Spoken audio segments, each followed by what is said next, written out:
Brazil. Promiscuous is like Promiscuity it's just part of the culture. is a married man who has girlfriends and he has boyfriends at the same time. That is like a married woman says, if my husband has a boyfriend, it's okay. I'll still remain married. What's up, family? This is your man, not your boy. Go Black 2. Reveal. Oh Lord. Yo, hey, I got a very special guest here. A woman who's watched my channel, believe it or not, before I even met her. And but she's a very interesting woman from Zambia, and she has lived in and out of Brazil for 40 years. Yes. A woman who has a rich history of being here in Brazil, had children here in Brazil, raised children here in Brazil. But most importantly, being from Zambia, that I think y'all gonna find quite interesting on what we're gonna kind of talk about some of the tricks that were played against our brothers and sisters there in Zambia. But anyway, without further ado, please, sister, introduce yourself. Hi, people. Hi, everyone. Hi, you all. Yes, I'm a Zambian. My name is Wigginnsrealty. I live here in São Paulo. And great pleasure to go black to Africa. Meet your man, not your boy. That's what I say to him, the very thing I say. Yes. And we're here in São Paulo. And I have some perspectives to share about my experience in Brazil. Okay, so, you know, when you talk to the elders, they have a lot to share, so you gotta I gotta get in there so I can kind of guide you along the way. This woman, she's got a wealth of knowledge and education and all that other stuff. But, sister, you've been here 40 years. Back and forth, some breaks in between. My interest of Brazil, because we got plenty of black Brazilians who came from Africa. And you threw some numbers at me, and they said it's about, what's the percentage of black African Brazilians, if you will, that are here in Brazil? Yes, unlike the US, where there's a one-drop law, where you have the law, which determines what color you are out of your ethnicity. In Brazil, they declare themselves. The census usually allow people to declare themselves, but because of the syndrome of not wanting to associate to Africa, sometimes a lot of people that are black would say they are not black, but in reality, officially they are 53% of the population. That is, out of the 200 million Brazilian, 53% is like 110 million people. Yeah. Okay. So officially 53%, but personally I think it's 75%. We were talking, and we came up. We had a lot of topics of discussion, and one of the topics was that some of the Brazilians do not kind of affiliate themselves with Africa. In your 40 years of being here, have you come up to some reasoning behind that? Why is that? Because you see, Brazil being a non-English speaking country, they don't have access to the global media that is shared around the world to show the image of Africa. So whatever appears in the media is what they believe in. Portugal. So, yes. Yeah. Okay. But in Brazil, they still have that typical traditional image of disease, poverty, and savagery in Africa. So I notice a lot of black Brazilians not vibing with that type of image, and then they'll usually not want to associate themselves. But that's understandable, because this is this is the problem of all the melanated population outside Africa. The image that is sold to them about Africa would definitely define their positioning. You may have some people that are interested in Africa, but in general, they need more information on Africa. Okay. Then it makes sense, you can get lost in the sauce when you are in a society where you're being giving information, especially the motherland is Portugal, and everything in the focus is about Portugal. Africa's put off the side. I can relate because in America, anything that came about Africa, it was in a negative, sense of a narrative. And so many even the black people in America are claiming to be indigenous to the land of America and don't want any ties with Africa. Yes. So I kind of understand that too as well. Exactly. So, I went to this African festival. What's the name of it called? Feira Preta. Feira Feira Preta. Preta. I'm gonna tell you all this right here, and it kind of broke my heart, or I was even surprised a bit, or thrown back, that there was more of a presence. I thought would have probably been a gay pride festival. I said, "Oh my God, what happened to our people?"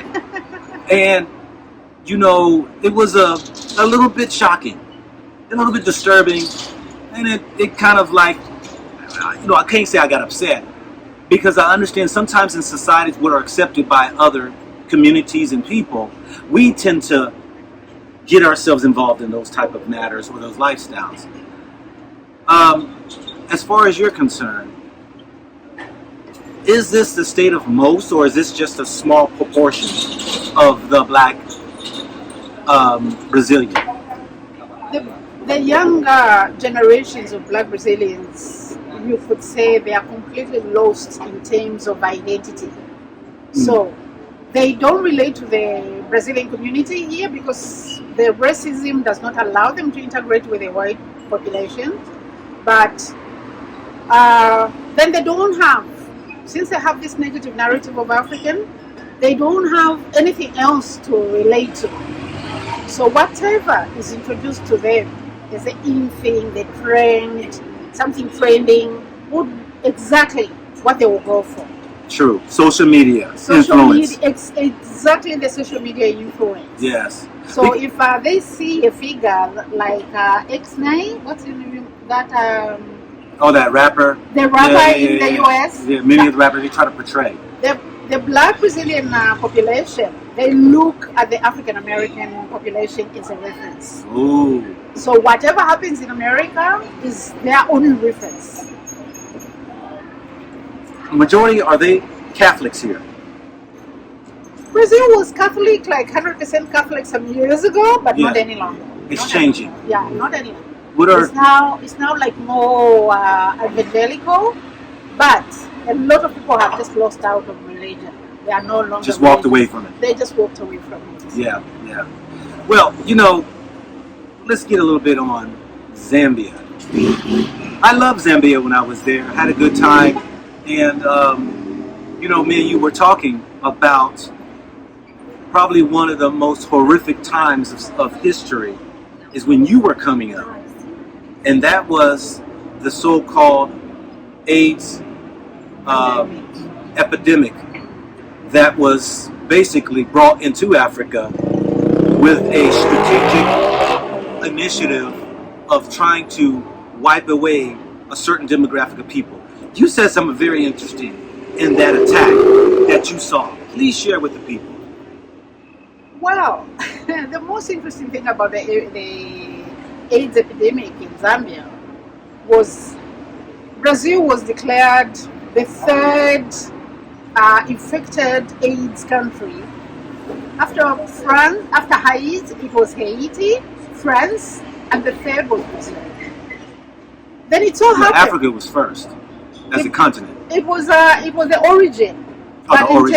In terms of numbers. Okay. It started first in Haiti, then France, then the biggest epidemic was in Brazil. Okay. Yeah. So for me, when that happened, it was like, okay, they were talking about AIDS related to gay population. Yeah. So in Brazil, it was highly related to the gay population. Mm-hmm. So it was a gay disease. Yeah. And then it so happened that I traveled home, and I had a shock of my life, to see so many people that I knew. The people that was around me. Yeah. I saw so many people dying off of AIDS. And when I came back to Brazil, I couldn't understand. I started researching to understand what exactly was happening. Because if AIDS was related to sexual partners and promiscuity, I was in Brazil. And in Brazil, AIDS was related to AIDS activities. In Zambia, promiscuity in Zambia at that time was a married man having a girlfriend. So there was a mismatch. The information, there was something missing. I couldn't understand what happened. Then eventually, it happened that I moved back to Zambia, and I lived in Zambia for 6 years. And that's when I saw all the demographics. So many of people in my generation were just dropping dead. Dropping dead Out of AIDS. But in the sense that... How old were you back then? That was between the ages of... Yeah, what year was that? That's not how old you were. What year was that? That was between... I think it was like late 80s, between 1989 and 1995. Okay. Yeah. Start to see a lot of people dropping dead. My friends. Yes. My friends. Who were heterosexual. We were... And the only way people knew that they had AIDS, the most surprising thing is that a married woman, a friend of mine, is married, to her old boyfriend, nicely married. Then she gets pregnant, and then when she has a baby, the baby is born with a Kaposi sarcoma, the disease on the skin. Yeah. And that's when they tell her that she has AIDS. And she's only been with her husband. And she's only been with her husband, and she didn't know that she had AIDS, and she had no symptoms of AIDS before she had the baby. And you had shared your opinion on what you thought they were doing to the people there in Zambia. How these people were contracting AIDS, and what was that? Yes, of course. Now we know.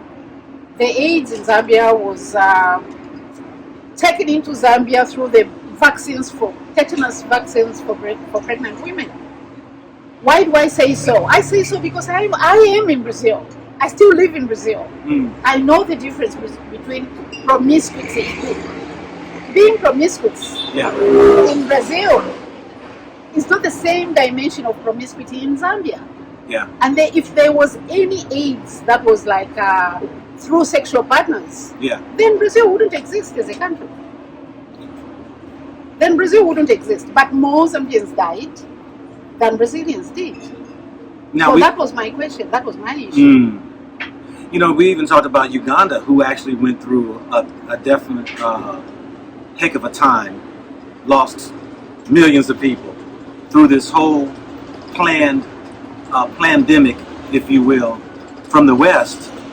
That you even said, you made mention of that, of course. But in saying that, you said you saw two different sides, Zambia being affected as well as you saw Brazil being affected. Yes. Yes. Any other thoughts on that? There was a pattern of AIDS in Africa. There was a very distinct pattern in the sense that AIDS started to decimate the young professionals first in all the English-speaking countries in Africa. So it started in Uganda. There was a period in Uganda that the young professionals were all literally decimated. It left only their offsprings and their grandmothers. So what you're saying is it was a calculated effort to wipe out those who were professionals, to leave a gap to where it would set Africa back that much more further than going up and becoming more of a educated country, to bring the country further into development than where it was. Exactly. And it wasn't, the pattern was all the English-speaking countries. It was Uganda. From Uganda it went to Kenya. From Kenya it came to Zambia. Not so much Tanzania. Tanzania also happened. Yeah. And it didn't cross over. That's a Muslim state too. Yes. Yes. It didn't cross over to Congo. Yeah. It came to Zambia, and then from Zambia it went to Botswana. Yeah. And then much later, when today is happening in South Africa. So, there was a point that I say, hey, it looks like AIDS speaks English. I like that. AIDS speaks English. It doesn't go where people don't speak English. Yeah. And what's interesting, you said it didn't even, go much into Congo, because why would they even spread this deadly disease to where they're taking out gold, diamonds to these companies who's making billions of dollars? Because we know that those workers were the young children who were there. So it would not behoove them to wipe out the workers who are pulling out the resources and bringing them billions of dollars. But to these other countries that you had a certain demographics of young, professional, educated people, wipe them out, that would set their countries back that much more further. Exactly. Because in Zambia, if you take statistics from the University of Zambia, you will see that everybody who went to university in the 80s, in the early 80s, in the late 70s, up to 1985, the statistics is like most of those people were wiped out. And that cannot happen by chance. That cannot happen by chance. No. In calculated Congo, strategic move. It's a strategic move. Yeah. And in Congo, when they decided that they wanted something against Congo, it was Ebola. It wasn't AIDS. It was Ebola they brought into Congo. It was Ebola they brought. And the first time I never ever believed in Ebola is that they said you couldn't cure Ebola. But then eventually they mentioned one American doctor who contracted AIDS who contracted Ebola in Congo. He went back to America and got treated and got healed. And I said, no. Yeah, I remember. We are not talking about diseases. We are talking about something else here. Yeah. But my position in Brazil still remains the same. If AIDS was a sexually transmitted disease, there'd be no Brazil today. Yeah. There would be no Brazil today because in Brazil, promiscuous is like promiscuity it's just part of the culture. Is a married man who has girlfriends and he has boyfriends at the same time. That is like a married woman says, if my husband has a boyfriend, it's okay. I'll still remain married. I'm gonna tell you, y'all. When I was at that festival. It's a boyfriend. And I took video. That Africans don't know that. No. How can you say your husband has a boyfriend? If it's a girlfriend, I'm going to fight her because I'm here for him. But if it's a boyfriend, and that is a normal thing in society, no way. Okay. I like São Paulo. Yeah. I mean, when I say like it, I mean as far as, I haven't been stared at. Nobody has mistreated me. I don't stand out like a sore thumb. I mean, I can see that there's many here, like you said, a higher percentage of black folks that are here. And those who even want to probably claim to be other than, they even probably have black in their family too. So we do know that as being the case. But I find that it's a very thriving, upbeat city in Brazil. That it's a larger city than New York. It's very large. And I see that many people would probably enjoy Sao Paulo because it brings a reminder of a Western accommodations and a way of life. I mean, you got the train system, you got the metro system, you got the bus system, you got many of these ways of getting around. You got all walks of life there. But what do you got to say? I tell people, damn Erica is what I call America. Put the D in front of America, capitalize the E, damn Erica. It may not be the choice for many of our brothers and sisters, but what would you say a reason for somebody to come visit Sao Paulo that are from our brothers and sisters? What would you say to them? There's a need. There's a need for Africans to visit Sao Paulo because the black Brazilians need to see other Africans, other melanated humans, to relate to them, to start, at least exchanging their experiences, for them to actually understand who they are as individuals, and when they do accept that they are black people and they love being Africans, it can only be cemented when they have got connection with other black people outside Brazil. The biggest problem of Brazil is they don't speak English. And not even the white Brazilians speak English. Yes, true. So the black Brazilians are so limited to their access to English that until we start the world, like we did with the apartheid movement, that the world reached out. Because I will tell you that according to statistics in Brazil, 84 black men are killed every 24 hours in Brazil. In Brazil, yeah. 84 are killed every 24 hours from the beginning of time. Yeah. From the beginning, and it's silent genocide.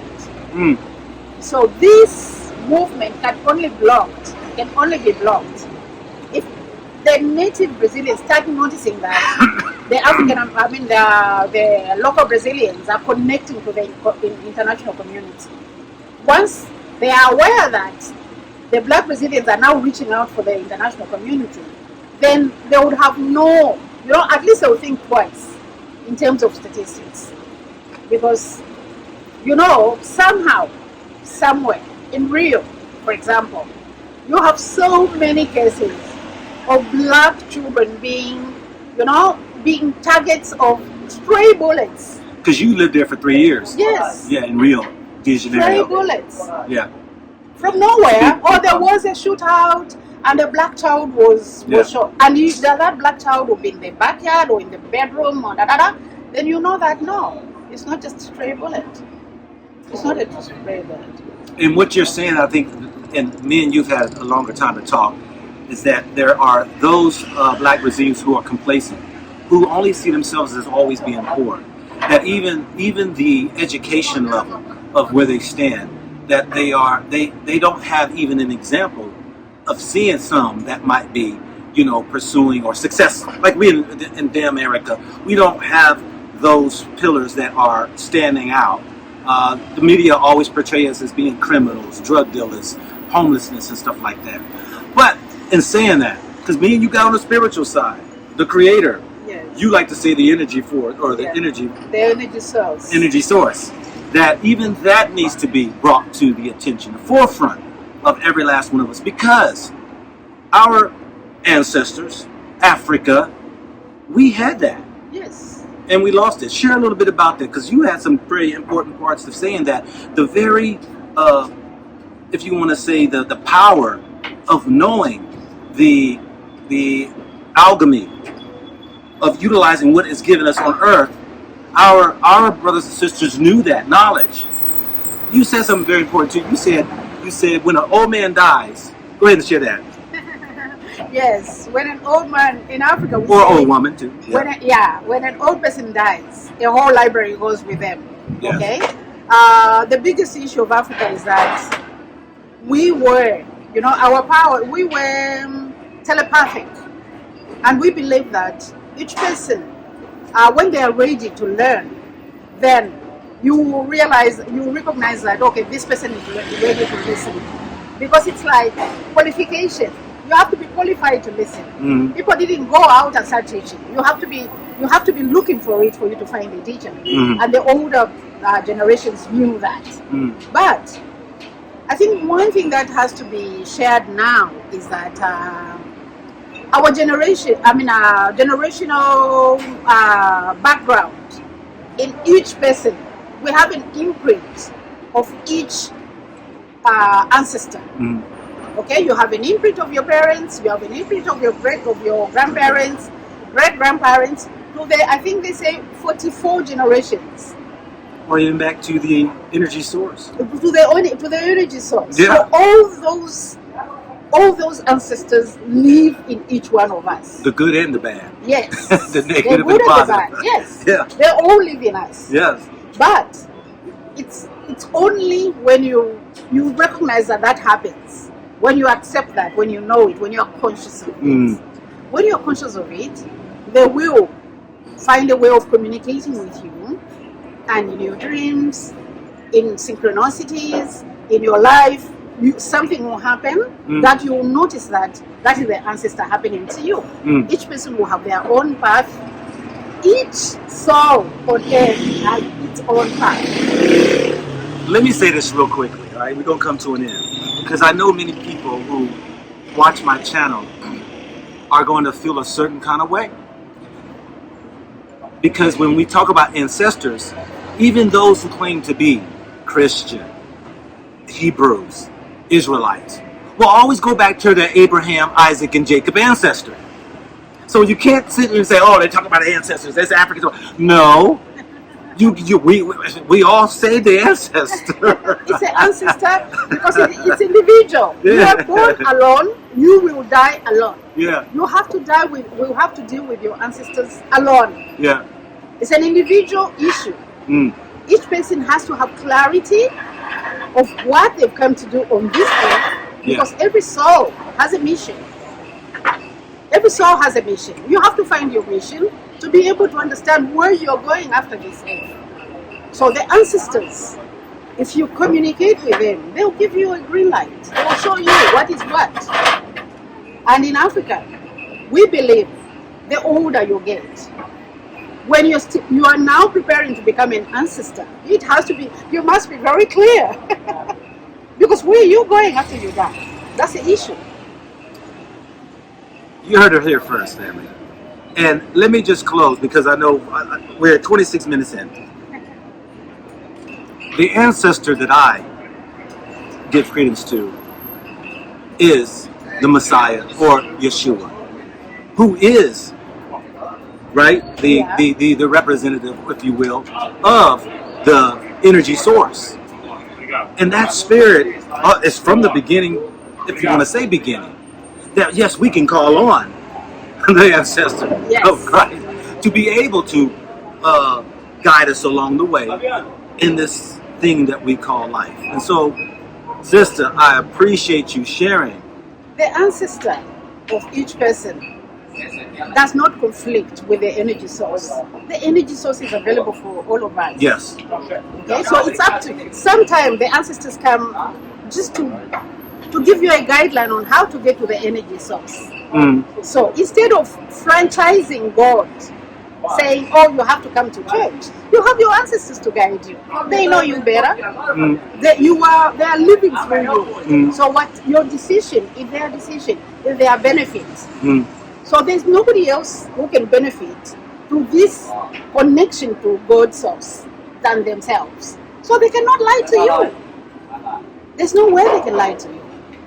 So if you want somebody else, lying. You want Saint Joseph, you want Saint. Does he know you? There is some lies. I mean, we got some evil ancestors.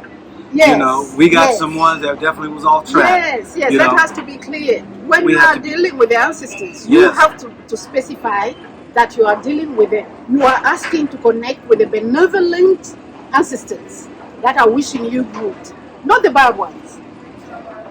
You had mentioned, in closing, you come from which tribe in Zambia? I come from Lozi, in Western Province. She comes from Lozi. The Lozi tribe. And I share with her that the Lozi tribe actually is part of the Bantu speaking language tribes. Yes. Who also has that affiliation with the biblical children of Israel. Yes. Did you know this stuff?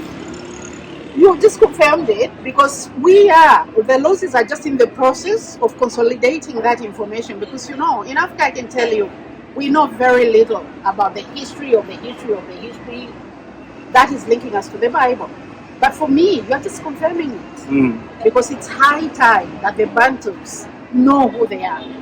And we are in this process of waking up. Everybody's waking, every melanated person must wake up now to know the reality of what is our reality. Who are we? Because what we know today is that what we've learned up to today has been fallacies. Well,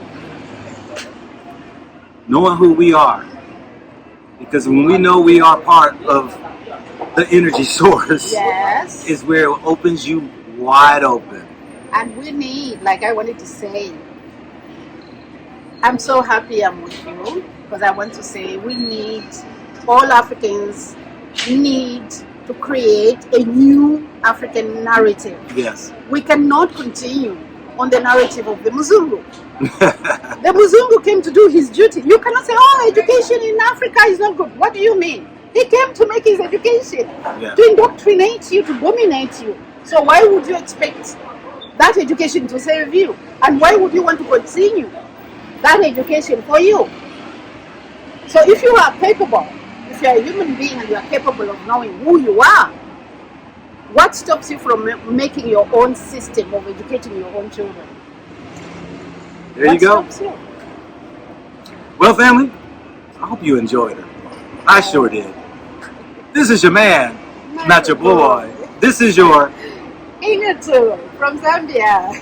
not your girl. Not your girl. Oh, yes. Go black. This is your grandmother, There not you your go. girl. There you go. This is your ancestor. Go black to Africa. Africa. Think about it, think about it, think about it, think about it, think about it.